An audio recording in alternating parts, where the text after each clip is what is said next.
मेरा नाम है हरिया, मैं काम करता हूँ बहुत बढ़िया, खाता हूँ खाना और रोज गाता हूँ गाना। अरे यार, आज तो बहुत देर हो गई। इस खतरनाक जंगल को देखकर तो मेरे हाथ पैर ठंडे हो गए हैं। अगर मैं वक्त पर गांव नहीं पहुंचा तो मालिक बहुत नाराज हो जाएंगे। तभी हरिया को एक आवाज सुनाई देती है। सुनिए हरु जी।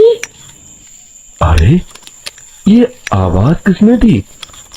तभी हरिया को सामने कुछ दूर एक औरत खड़ी दिखाई देती है। अरे भाई, ये औरत अकेली इतनी रात को इस जंगल में क्या कर रही है? चलकर पूछना पड़ेगा। फिर हरिया अपनी बैलगाड़ी उस औरत के सामने लाकर रोक देता है और उससे पूछता है। अरे सुनिए, आप इतनी रात को इस खतरनाक जंगल में अकेली क्या कर रही हैं? तभी वो औरत मीठी आवाज में कहती है। अरे हरु जी, आप आ गए। मैं कब से आपका इंतजार कर रही थी। वैसे तो यहाँ से काफी लोग गुजर चुके हैं, लेकिन मैं खास आपका इंतजार कर रही थी। अच्छा, तुम सच कह रही हो? मुझे तो यकीन नहीं हो रहा है। वो क्या है ना, आज तक किसी ने मुझसे इतने प्यार से बात नहीं की। हाँ हाँ हरु जी, मैं सच कह रही हूँ।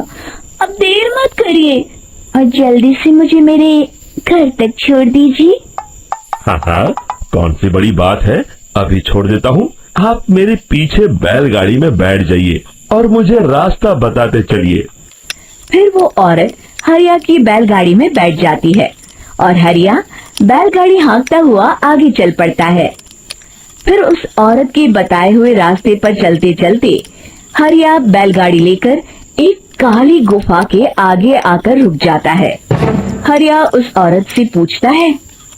हाँ देवी जी, आपका घर कहाँ है? यहाँ तो एक गुफा के अलावा और कुछ नहीं है। तभी अचानक वो औरत हवा में उड़ने लगती है। देखते ही देखते उसका सुंदर रूप एक डरावनी चुड़ैल में बदल जाता है और वो जोर जोर से हंसती है। अरे तू तो एक नंबर का बेवकूफ निकला। तू तो भैया आसानी से मेरी बातों में आ गया। अरे मर गया रे, ये तो एक चुड़ैल है। हे भगवान बचा ले, ये तो बड़ी डरावनी दिखाई दे रही है।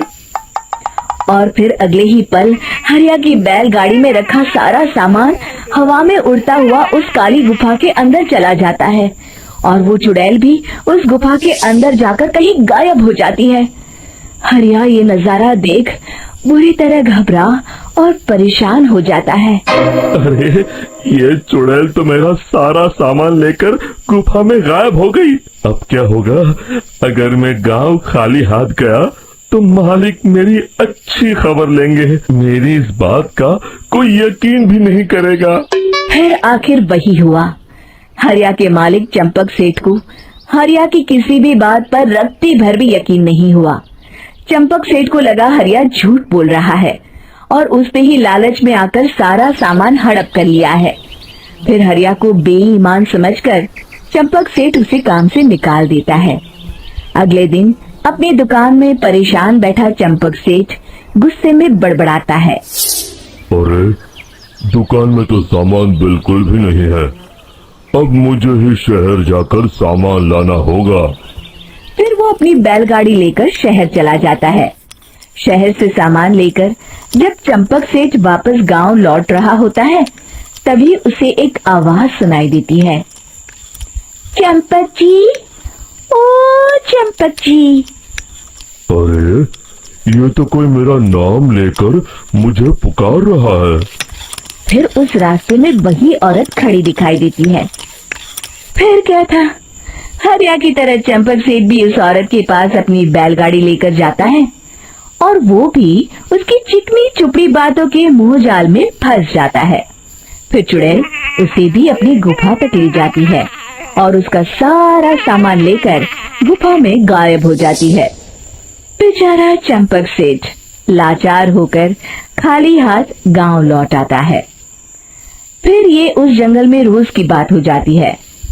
जो कोई भी शहर से कुछ लेकर गांव की तरफ लौटता, वो चुड़ैल उसे बेवकूफ बनाकर उसका सारा सामान लेकर गुफा में गायब हो जाती। एक दिन हरिया एक लकड़हारे को उसी जंगल की तरफ जाते हुए देखता है। फिर हरिया उसे रोकते हुए कहता है, अरे भाई, क्यों अपनी मौत को दावत दे रहे हो? मेरी बात मानो, आगे जंगल में मत जाओ, वहाँ एक बड़ी भयानक चुड़ैल रहती है। लकड़हारा हरिया की बातों को नजरअंदाज करते हुए कहता है, अरे भाई, मुझे पहले ही बहुत देर हो चुकी है, मुझे जाने दो भाई। शाम तक लकड़ियाँ काट कर शहर के बाजार में बेचना है। तुम अपनी ये कहानी किसी फुर्सत में बैठे इंसान को सुनाओ, अब मैं तो चला। इतना कहकर लकड़हारा वहाँ से आगे जंगल की तरफ चला जाता है। फिर अगले दिन गांव के मुखिया के घर के बाहर बहुत सारे लोग जमा हो जाते हैं। तभी हाथ में कुल्हाड़ी लिए खड़ा लकड़हारा कहता है, अरे मुखिया जी, अब आप ही हमें बचाइए उस जंगल वाली चुड़ैल से। हमारा सारा काम तो शहर से ही होता है। अरे मुखिया जी, उस चुड़ैल की वजह से तो मैं पूरी तरह बर्बाद हो गया हूँ। हम सबको मिलकर उस चुड़ैल का कोई इलाज करना पड़ेगा। तभी भीड़ में खड़ा बीरा कहता है, आप लोग चिंता मत करिए, कल से वो चुड़ैल किसी को नहीं लूट पाएगी। मेरे पास एक बहुत अच्छी तरकीब है।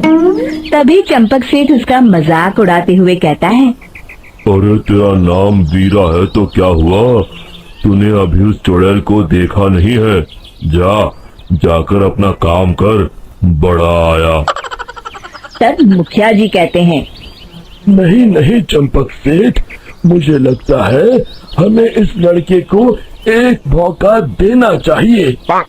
फिर सभी गांव वाले मुखिया जी की बातों से सहमत हो जाते हैं और वीरा शाम को एक बैलगाड़ी में कुछ सामान लादकर उस जंगल की ओर चल देता है। वीरा, ओ वीरा, कहाँ जा रहा है? तभी वीरा मुड़ के देखता है, वही चुड़ैल एक औरत के रूप में खड़ी है। अरे बहन जी, मैं आपको ही ढूंढ रहा था। देखिए, मैं आपके लिए क्या लाया हूँ। अरे वाह, तू खुद मेरे लिए इतना सामान लाया है।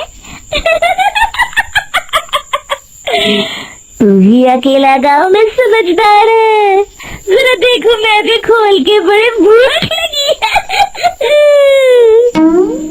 जैसे ही चुड़ैल उस सामान पर से कपड़ा हटाती है, एक भगवान शिव की तेज रोशनी उसके अंदर मूर्ति से निकलती है और चुड़ैल अपने असली रूप में आकर जलने लगती है।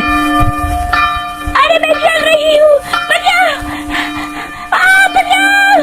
ओम नमः शिवाय, मर गई मैं! देखते ही देखते वो चुड़ैल राख के साथ उड़ जाती है और सभी गांव वाले भी वहां आ जाते हैं।